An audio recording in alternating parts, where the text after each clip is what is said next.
ጤና ይስጥልኝ የገበያ ሚዲያ ተከታታዮቻችን የመስከረም 30 ቀን 2018 ዓመተ ምህረት ዕለታዊውን የምዕራፍ 2 የምሽት የዜና ዘገባዎቻችንን ይዘንላችሁ ቀርበናል። የተመረጡ ምጣኔ ሀብታዊ፣ ማህበራዊና ሌሎች አዳዲስ መረጃዎችን በዜና ዘገባችን ላይ ያካተናል። አብራችሁ እንድትቆዩ እንጋብዛለን። በቅድሚያም አርዕስቶችን የዩኒቨርሲቲ ፕሬዝዳንቶችና ኃላፊዎች እስከ መባረር የሚደርስ ማስጠንቀቂያ እንደተሰጣቸው ተሰምቷል። ከዚህ ጋር ተያይዞ ከትምህርት ሚኒስቴር የተሰማውን ዝርዝር መረጃ የምናደርሳችሁ ይሆናል። የኢትዮጵያ ኤሌክትሪክ አገልግሎት ከቆጣሪ ጋር የተገናኘ አዲስ መተግበሪያ ስራ ላይ ሊያውል መሆኑን አስታውቋል። ሙሉ መረጃውን የምትሰሙት ይሆናል። የሕግ ትምህርት በአነጋጋሪ ሁኔታ እስከ መዘጋት የሚያደርስ የጥራት እንከን እንደታየበትም ተገልጿል። አብራችሁን ስትቆዩ የምትሰሙት ይሆናል። ከአረጋውያን የጡረታ አበል ጋር ተያይዞ አዲስና አነጋጋሪ መረጃ ተሰምቷል። ይህንን አስመልክቶ ከሴቶችና ማህበራዊ ጉዳይ ሚኒስቴር የተሰጠውን ምላሽ እናደርሳችኋለን።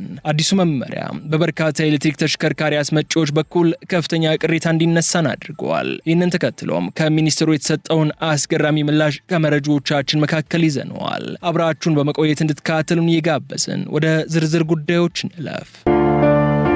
በኃይል መቆራረጥ ምክንያት ስራዎችን ለማከናወን ተቸግረዋል? ለጀነሬተርና ለነዳጅ ምን ያህል ገንዘብ እያወጡ ነው? የግሪን ሰንቴክ የፀሐይ ኃይልን በእጁ ያድርጉ።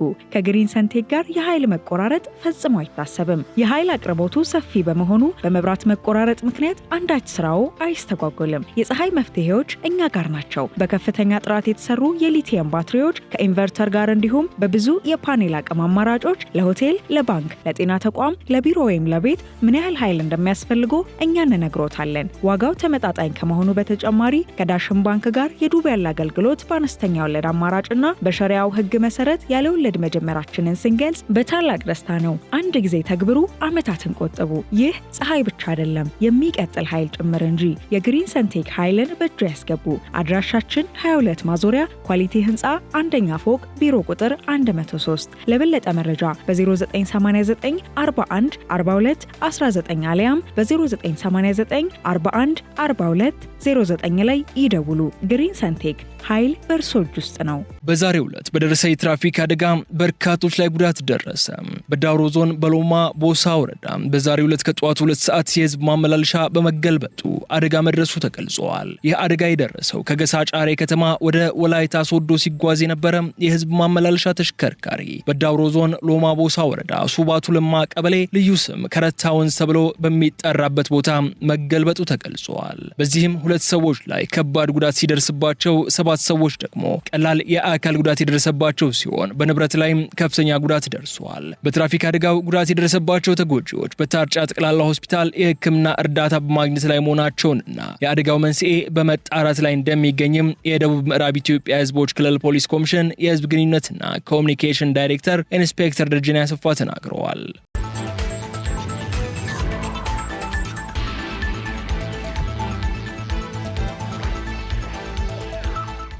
በ3 ወራት ብቻ ከ2 ቢሊዮን ብር በላይ መሰብሰቡን የተቀማጭ መድን ፈንድ አስታወቀ። የኢትዮጵያ የተቀማጭ ገንዘብ መድን ፈንድ በበጀት ዓመቱ የመጀመሪያ 3 ወራት ከ2 ቢሊዮን ብር በላይ ገንዘብ መሰብሰቡን አስታወቀ። የኢትዮጵያ የተቀማጭ ገንዘብ መድን ፈንድ በባንክና ማይክሮ ፋይናንስ ተቋማት ገንዘብ ያስቀመጡ ግለሰቦች ለሚገጥሟቸው ችግር የኢንሹራንስ ሽፋን ለመስጠት የተቋቋመው ተቋሙ እስካሁን የሰበሰብኩት አጠቃላይ የአረቦን ገንዘብ 15.93 ቢሊዮን ብር ደርሷልም ብለዋል። አንድ የፋይናንስ ተቋም ኪሳራ ምክንያት ቢወድቅ ፈንዱ ለእያንዳንዱ ገንዘብ አስቀማጭ 100 ሺህ ብር ድረስ ተመላሽ ያደርጋልም የተባለ ሲሆን የአረቦን ገንዘቡም ከአባል ፋይናንስ ተቋማት እንደሚያሰባስብ ተነግረዋል። በዚህም ተቋሙ በ2018 በጀት ዓመት የመጀመሪያ ሩብ ዓመት ከፋይናንስ ተቋማት 2.08 ቢሊዮን ብር አረቦን ሰብስቤያለሁ ያለ ሲሆን የአባል ፋይናንስ ተቋማት ተቀማጭ ገንዘብ በማደጉም የሰበሰብኩት ገንዘብ ካለፈው ዓመት ተመሳሳይ ጊዜ በ26.8 በመቶ ጨምሯል ሲልም ተናግረዋል። ፈንዱ እስከዛሬ የሰበሰበው የአረቦን ገንዘብ 15.93 ቢሊዮን ብር መድረሱ የተገለጸ ሲሆን የተቀማጭ ገንዘብ መድን ፈንዱም እስካሁን ከሰበሰበው ገንዘብ ውስጥ 14.5 ቢሊዮን ብር ከመደበኛ ተቀማጭ፣ 1.42 ቢሊዮን ብሩ ደግሞ ከወለድ ነጻ ተቀማጭ ገንዘብ የተሰበሰበ ነውም ተብሏል። የሚሰበስበውን ገንዘብ በመንግስት ግምጃ ቤት ሰነድ ላይ ኢንቨስት እንደሚያደርግና በሙዳራባህ የቁጠባ ሂሳብም እንደሚያስቀምጥ ተነግረዋል።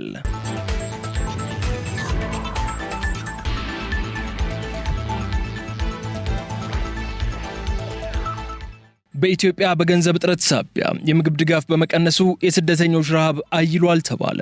የዓለም ምግብ ፕሮግራም የምግብ ድጎማዎችን ለመቀነስ በማስገደዱ በኢትዮጵያ የሚገኙ ስደተኞች የረሃብ አደጋ እየተባባሰ መምጣቱን የተባበሩት መንግስታት ድርጅት አስታውቀዋል። በኢትዮጵያ በ27 ካምፖች ውስጥ ለሚገኙ 780 ሺህ ስደተኞች ይሰጥ የነበረውን የምግብ ድጎማ ከ60 በመቶ ወደ 40 በመቶ ለመቀነስ መገደዱን የምግብ ፕሮግራሙ ገልጿል። ከጎረቤት ሱዳንና ደቡብ ሱዳን ግጭት ሸሽተው በቅርቡ የመጡ 70 ሺህ ስደተኞች ብቻ በቀጣዮቹ 6 ወራት ሙሉ ለሙሉ ድጎማ ማግኘታቸውን ይቀጥላሉ የተባለ ሲሆን አዲስ በገቡ ስደተኞች መካከል ያለው የረሃብና የተመጣጠነ ምግብ እጥረት መጠንም በጣም ከፍተኛ መሆኑ ተገልጿል። በድርጅቱ የኢትዮጵያ ዳይሬክተርና ተወካይ የሆኑት ዝላታን ሚለሴች የማይቻል ምርጫ እየመረጥን ነው ያሉ ሲሆን በቂ የምግብ እርዳታ በተቻለ መጠን ለብዙ ስደተኞች ለማድረስ እየተሞከረ መሆኑን አብራርተዋል። ነገር ግን ተጨማሪ ገንዘብ ከሌለ እነዚህ የእርዳታ ቅነሳዎች የምግብ ስርጭትን ሙሉ በሙሉ ከማቆም በፊት የሚወሰዱ ተጨማሪ እርምጃዎች ናቸው። ይህም በአሁኑ ወቅት የምንረዳቸው ሰዎች ህይወት አደጋ ላይ ይጥለዋልም ብለዋል። ቀደም ሲል የኢትዮጵያ የስደተኞችና ከስደት ተመላሾች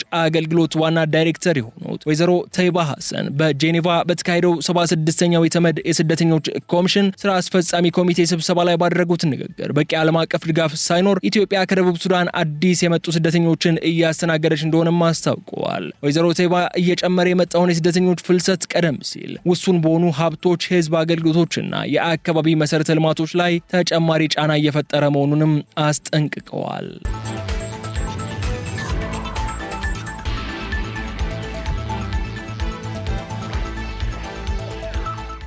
የዩኒቨርሲቲ ፕሬዝዳንቶችና ኃላፊዎች ማስጠንቀቂያ ተሰጣቸው። ዩኒቨርሲቲዎች ስለ ተማሪዎቻቸው ትክክለኛ መረጃን ካላቀረቡ ፕሬዝዳንቱን ጨምሮ ኃላፊዎቻቸው ከስራ ይባረራሉ ሲሉ የትምህርት ሚኒስትሩ ፕሮፌሰር ብርሃኑ ነጋ አስጠንቅቀዋል። በቀጣይ 6 ወራት ዩኒቨርሲቲዎች ስለ ተማሪዎቻቸውና ሌሎችም ጉዳዮች መረጃ በትክክል ለትምህርት ሚኒስቴር ማቅረብ እንዳለባቸው የገለጹት ፕሮፌሰሩ ይህንን ያላደረገ የዩኒቨርሲቲ ፕሬዝዳንት በስራው አይቀጥልምም ብለዋል። በተጨማሪም ይህንን ስራ እኔ በቀጥታ እከታተለዋለሁ ሲሉ ሚኒስትሩ ተናግረዋል። ሚኒስትሩ ይህንን ያሉት የትምህርት ሚኒስቴር ከከፍተኛ ትምህርት ተቋማት ጋር የዩኒቨርሲቲ ውጤት በተመለከተ የስምምነት ውል በተፈራረመበት ወቅትም ነው። የትምህርት ሚኒስቴር የተማሪዎች ምደባ ቀስ በቀስ ይቆማል ያሉት ፕሮፌሰር ብርሃኑ ዩኒቨርሲቲዎች በራሳቸው ጥረት ተማሪዎችን መቀበል ይጀምራሉም ብለዋል። በቅርብ ጊዜ ውስጥ እኛ የተማሪ ምደባ ስራን እየቀነስን እንመጣለን። ያ ሲሆን ተማሪዎች ዩኒቨርሲቲ መርጠውና በተቋሙ ብቃት ለይተው መግባት ይጀምራሉም ብለዋል።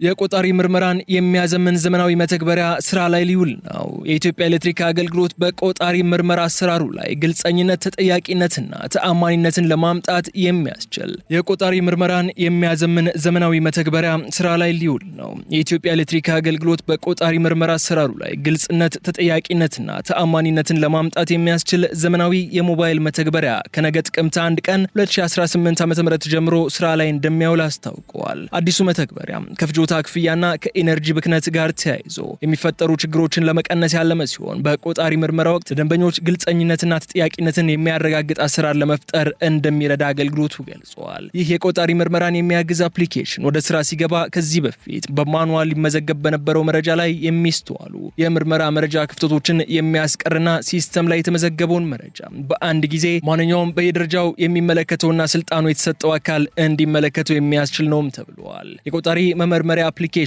በቀላሉ ስልክ ላይ በመጫን የቆጣሪ ምርመራ መረጃዎችን ለመመዝገብ የሚያስችል ሲሆን በሁሉም የቆጣሪ አይነቶች ስራ ላይ መዋል የሚችል ከመሆኑም በላይ በቆጣሪ ላይ የሚደረጉ ህገወጥ ተግባራትን ጨምሮ የቆጣሪ መረጃዎችን እንደሚመዘግብም ተጠቁመዋል። በተጨማሪ መረጃዎችን በዲጂታል መልክ ለመያዝ የምስል መረጃዎችን በመያዝ ስራዎችን በቀላሉ ኦዲት ለማድረግ እንዲሁም ፈጣን የስራ ፍሰቶች እንዲኖሩ በማድረግና ወጪን የሚቀንስ መሆኑም ተገልጿል። በሌላ በኩል የቆጣሪ ምርመራ ሲከናወን በማን እንደተሰራ፣ ምን ግኝቶች እንደተገኙ፣ መቼ ምርመራው እንደተከናወነ እንዲሁም የተገኘው ግኝትና የተወሰደው እርምጃ ሁሉንም በሲስተም በአንድ ስክሪን ላይ ለማየት ያስችላልም ተብሏል። በዚህም ደንበኞች በምርመራ ሂደቱ ቅሬታ ቢኖራቸው ግልጽና የተደራጀ መረጃ ለማግኘት ውሳኔ ለመስጠት አመቺ እንደሚያደርገውም ተነግሯል። ይህ ዘመናዊ መተግበሪያ ተቋሙ በአሰራሩ ላይ ግልጸኝነትና ተጠያቂነትን ለመፍጠር ብሎም የደንበኞችን አጠቃላይ አገልግሎት ለማዘመን እያደረገ ያለውን ጥረት የሚያግዝ መሆኑንም የኢትዮጵያ ኤሌክትሪክ አገልግሎት አስታውቀዋል።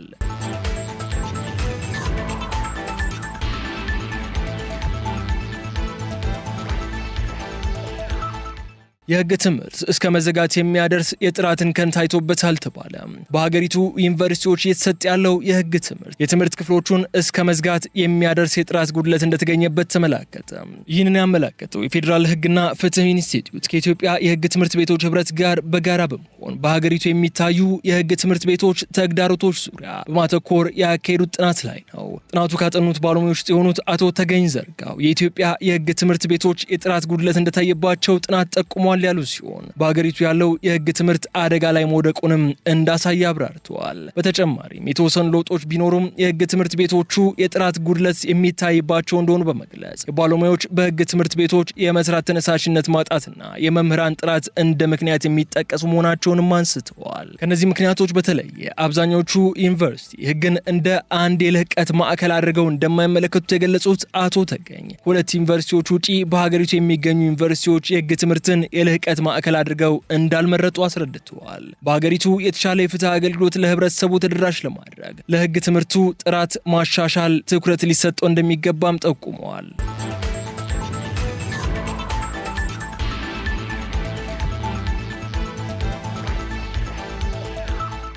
ከግማሽ ቢሊዮን በላይ አረጋውያን የጡረታ አበል አይከፍላቸውም ተባለ።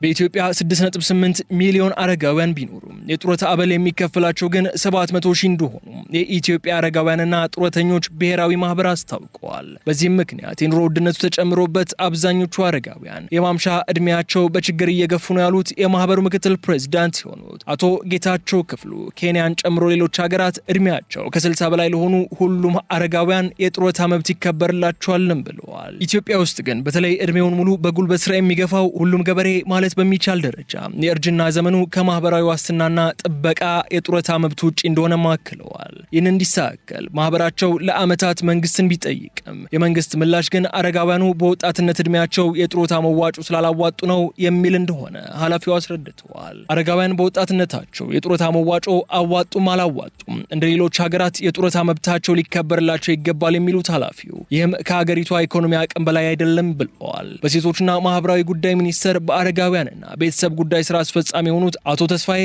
ሮቤሌ በበኩላቸው መንግስት አቅም በሚፈቅደው ሁሉ የአረጋውያን ማህበራትን ያግዛል፣ ወደፊትም ይህንን የተመለከተ አዋጅ ለማውጣት እየሰራን ነው ብለዋል።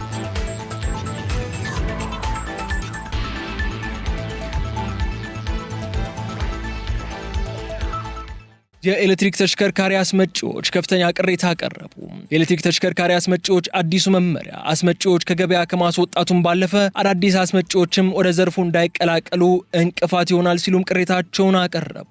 የትራንስፖርትና ሎጂስቲክስ ሚኒስቴር የኤሌክትሪክ ተሽከርካሪ አስመጪዎች የጥገናና ሰርቶ ማሳያ ወይንም ጋራዥ ማቋቋም እንዳለባቸው የሚያስገድድ መመሪያ ማውጣቱም ይታወሳል። በዚህም በቂና ብቁ ባለሙያ በሌለበትና በቂ የመኪና መለዋወጫ ባልተሟላበት ሁኔታ ሁሉም አስመጪዎች የሰርቶ ማሳያና የጥገና ክፍል ወይንም ጋራጅ አቋቁሙ ቢባል እንኳን በቂ የመሬት አቅርቦት አይኖርም ሲሉ አስመጪዎቹ ተናግረዋል። ለቅሬታው ምላሽ የሰጡት በትራንስፖርትና ሎጂስቲክስ ሚኒስቴር የትራንስፖርት አገልግሎትና ቁጥጥር አማካሪ የሆኑት አቶ አሰፋ አዲስ የጸደቀው መመሪያ ተግባራዊ ያለመደረጉን ጠቅሰው መመሪያው የሚጠቅመው በአስመጪዎችና በተጠቃሚዎች መካከል አስተማማኝ የሆነ ዋስትና እንዲኖር ነውም ብለዋል። ይህም በዘርፉ ቀጣይነት ያለው ስራ እንዲሰሩ ለማድረግ ያለመ ነው ያሉ ሲሆን የኤሌክትሪክ ተሽከርካሪ አስመጪዎች የብቃት ማረጋገጫ ወስደው ወደ ስራ ከገቡ በኋላ መመሪያውን አክብረው መስራታቸው ግዴታ መሆኑንም አስምረውበታል። በኢትዮጵያ ከ400 በላይ ተቋማት የኤሌክትሪክ ተሽከርካሪ እያስመጡና እየገጣጠሙ መሆናቸውን የትራንስፖርትና ሎጂስቲክስ ሚኒስቴር ማስታወቁም ይታወሳል።